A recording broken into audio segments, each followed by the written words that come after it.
Estamos já no finalzinho aí da nossa série de devocionais em Tiago, né? E eu gostaria só de relembrar com vocês também, mais ou menos a gente deve ter falado lá no começo, sobre o livro de Tiago. O livro de Tiago é um livro bem prático, ele dá ideias de formas bem ativas do que a igreja deve fazer, conselhos que sejam de formas ativas da nossa parte, né? Ele aborda dificuldades e desafios que a igreja enfrenta e apresenta a necessidade de representar uma fé viva e prática no meio da igreja. A carta de Tiago, portanto, é uma mensagem de encorajamento, mas também de exortação e correção, chamando os cristãos a viverem uma vida que realmente reflita a nossa fé. Aquilo que a gente fala na igreja, a gente deve viver na igreja também. E eu queria que vocês prestassem atenção e olhassem esses versículos que a gente vai ler agora pela manhã, da seguinte forma. Tiago destaca, a gente vai ler Tiago 5, do versículos 12 ao versículo 18. Já vai abrindo? E eu queria que vocês prestassem atenção da seguinte forma. Tiago destaca a necessidade da integridade cristã, a importância da oração e a comunhão mútua. Então, vamos ler Tiago 5, do versículo 12 até o versículo 18, que diz assim: Sobretudo, irmãos, não jurem nem pelo céu, nem pela terra, nem por qualquer outra coisa. Seja o sim de vocês sim e o não de vocês não, para que não caiam em condenação. Entre vocês, há alguém que está sofrendo? Que ele ore. Há alguém que se sente feliz? Que ele cante louvores. Entre vocês, há alguém que está doente? Que ele mande chamar os presbíteros da igreja, para que estes orem por ele e unjam com óleo, em nome do Senhor. A oração feita com fé curará o doente, o Senhor o levantará. E se houver cometido pecados, ele será perdoado. Portanto, confessem seus pecados uns para os outros e orem um pelos outros, para que serem curados. A oração do justo é eficaz e poderosa. Elias era humano como nós. Ele orou fervorosamente para que não chovesse, e não choveu sobre a terra durante 3 anos e meio. Outra vez orou, e os céus enviaram chuva, e a terra produziu os seus frutos. Bom, a gente vê direções bem práticas, né, de Tiago dando para a gente crê que Tiago, né, é irmão de Jesus, então acredito que ele teve um convívio bem próximo ali, de prática mesmo, do que Jesus pregava. E é interessante ver no versículo 12, que ele fala sobre não jurar, né? Desde criancinha, você não pode jurar porque é pecado. Eu falo, mas se eu estou falando em nome de Jesus, em nome de Deus, por que eu não devo jurar, né? Eu acredito, interpretando, lendo aqui alguns textos, sobre essa questão de jurar. Por que nós não devemos jurar em nome do Senhor, em nome de Deus? A gente crê que a gente é cristão e espera que se o cristão já fale a verdade. A gente não precisa falar, em nome de Deus eu estou falando a verdade. Não, se a gente é cristão, já é esperado que nós falemos a verdade. A vida cristã deve ser marcada pela honestidade e integridade, sem a necessidade de invocar algo maior, quando dizemos certas verdades, ou quando a gente diz sim e diz não, a gente deve ser coerente com aquilo que a gente diz, independente de quem diz, em nome de Jesus ou não. A gente, como cristão, deve falar, isso tem um reflexo da nossa vida cristã, e a verdade vem de Deus, não de nós, certo? E quando a gente começa a ver no versículo 13, quando fala sobre, entre vocês, alguém que está sofrendo, que ele ore, alguém que está se sentindo feliz, que ele cante louvores. Tiago nos chama a ter reações adequadas, a termos a dependência do Senhor em todas as circunstâncias, seja na oração, quando estivermos enfermos, quando tivermos necessidades, e quando tivermos também com louvores, com gratidão no coração. A gente deve agradecer a Deus e dar a Ele o louvor, a glória daquilo que está acontecendo. Então a gente vê que a gente deve confiar na providência e confiar em Deus, de que Ele vai prover tanto na tristeza quanto na alegria, de que Ele é a nossa solução, de que a nossa confiança provém de Deus. E no versículo 14, é interessante ver que mostra a comunhão da igreja. Ele quer dar uma atenção na parte da comunhão. É interessante que a gente olha aqui também no nosso boletim, a gente sempre coloca os enfermos, coloca aquelas pessoas que estão em necessidades, e que a igreja ore. Mas algo mágico, algo diferente? Não. É simplesmente uma ordenança que a gente ora por eles e para compartilhar entre os irmãos. Como é bom saber, poder orar para aquela irmã que está enfermo, poder orar para aquela irmã, o irmão que está doente. E é bom a gente compartilhar isso, não guardar somente para nós. Não sermos egoístas. O pastor Pedro sempre coloca sobre a gente não buscar os nossos próprios interesses. É bom a gente compartilhar, irmão, estou doente, ora por mim. Porque se o irmão acontece alguma coisa, morre, a igreja não fica sabendo. Por que ele não compartilhou? Por que a igreja não orou? Não que ele vai ser curado de forma milagrosa. Ele pode ser, a gente crê que Deus pode fazer esse milagre. Mas é bom compartilhar com a igreja porque a gente é um só corpo. A gente é uma comunidade que se reúne aqui todo domingo, nos PGs, nos adolescentes, nos jovens. E por que não compartilhar momentos de dificuldades, momentos de oração, quando a gente está doente, certo?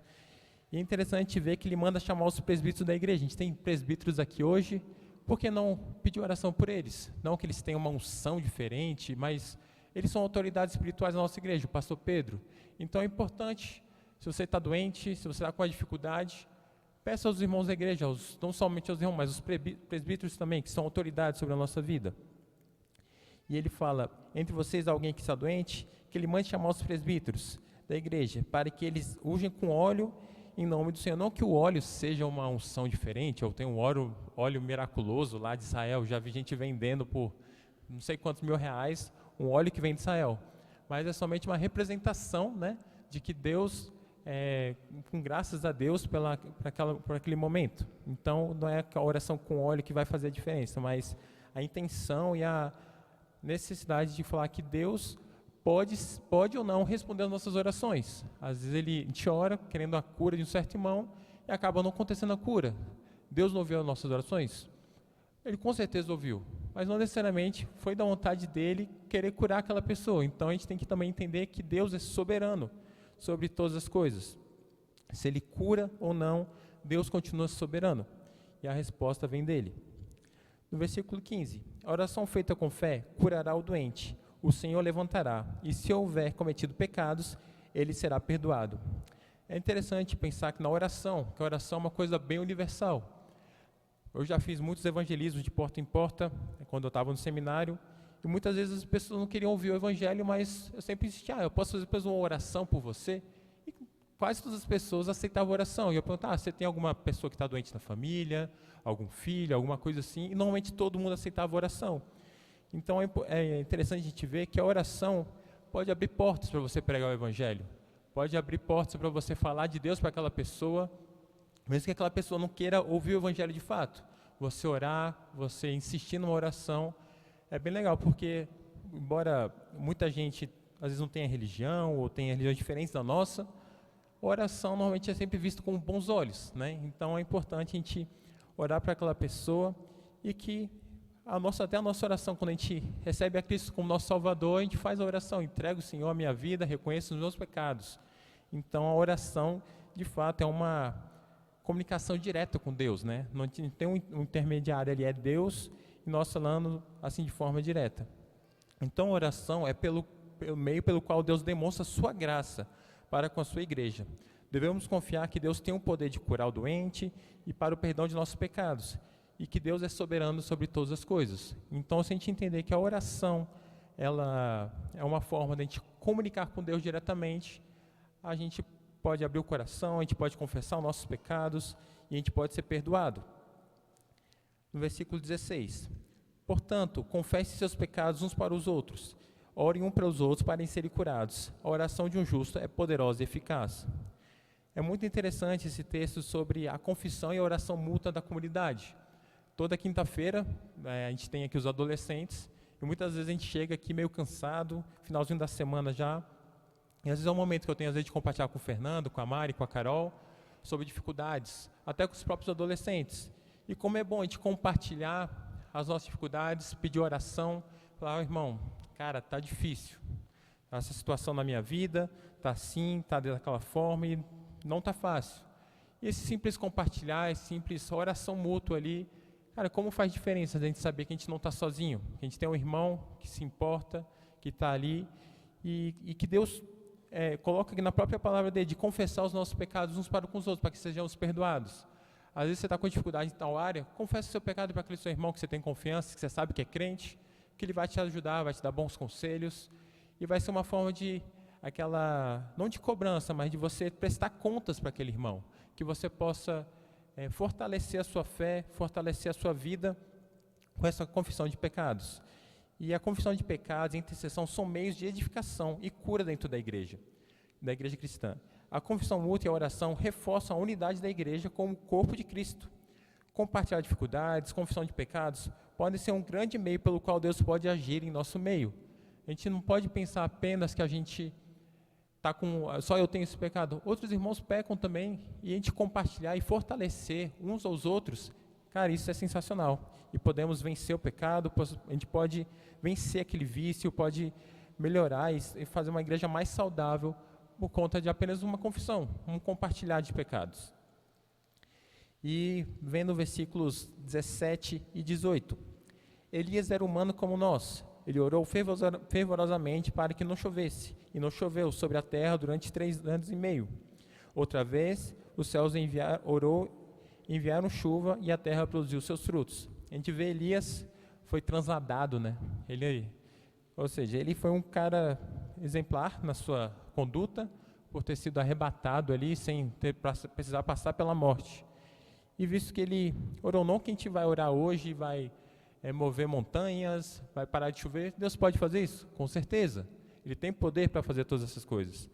Mas ele coloca aqui o exemplo de Elias, que não acha que a sua oração não vai ser ouvida, que a sua oração é pouca. Deus não vai se importar com a minha oração de eu tirar uma boa nota na minha prova amanhã, de eu passar no concurso, de eu fazer certa situação.